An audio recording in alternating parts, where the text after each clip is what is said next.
Si tu pouvais avoir le pouvoir de rajeunir, le voudrais-tu? Le vieil homme que tu vois ici possède justement ce don. Nous vieillissons tous avec le temps. Mais lui, c'est l'inverse, il rajeunit. À sa naissance, il avait déjà l'apparence d'un petit vieillard. Sa mère est morte en couche. Son père, en le voyant, l'a pris pour un mauvais présage. Et malgré l'opposition de sa famille, il l'a abandonné devant une maison de retraite. Heureusement, un couple noir l'a découvert. Il travaillait comme aide-soignant dans cet établissement. La femme a soulevé doucement la couverture et a eu un choc. Le bébé avait le visage couvert de rides. Un aspect étrange. Après examen médical, on a découvert qu'il souffrait non seulement d'une cataracte sévère, mais aussi d'arthrite, et même de dégénérescence osseuse et de défaillance de plusieurs organes. Le médecin a estimé que cet enfant ne vivrait pas longtemps, et a conseillé de l'abandonner. Mais l'aide-soignante, qui ne pouvait pas avoir d'enfant, y a vu un don du ciel. Elle a donc décidé de l'élever, et l'a appelé Benjamin. Quelques années plus tard, Benjamin a grandi. Non seulement il n'est pas mort, mais certains de ses symptômes de vieillesse ont commencé à disparaître. Cependant, il ne savait toujours pas marcher, et comme les autres résidents, il restait assis dans un fauteuil roulant. Sous cette enveloppe de vieillard, se cachait un cœur d'enfant de 7 ou 8 ans. Il rêvait de découvrir le monde extérieur, et de jouer avec des enfants de son âge. Mais la réalité le condamnait à rester assis dans son fauteuil. Un jour,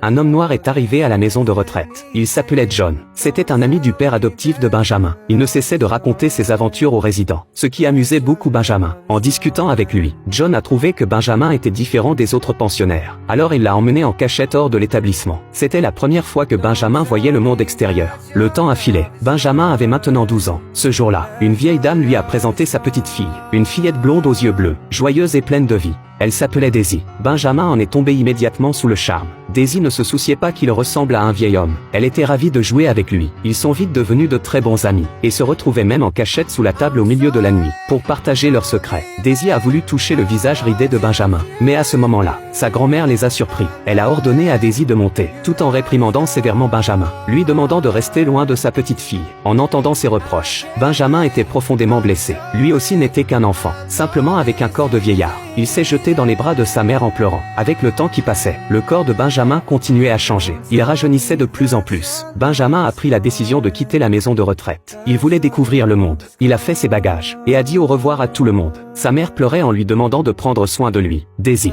ayant appris son départ, est venu lui dire adieu. Ils se sont fait une promesse. Où que Benjamin aille, il devrait lui envoyer une carte postale. C'est ainsi que Benjamin s'est lancé dans un voyage vers l'inconnu. Les années ont passé. Benjamin est devenu un véritable marin. Il a suivi le capitaine et découvert une vie d'aventure qu'il n'avait jamais imaginée. Mais il n'a pas oublié sa promesse à Daisy. À chaque nouvelle escale, il lui envoyait une carte postale. Daisy était devenue une danseuse de ballet accomplie. Devenue adulte, elle était élancée et d'une élégance remarquable. Chacun poursuivait ainsi sa propre route. Un jour, après avoir reçu une lettre de Benjamin, Daisy a perdu son sourire habituel. Benjamin lui écrivait qu'il était tombé amoureux d'une femme. Elle s'appelait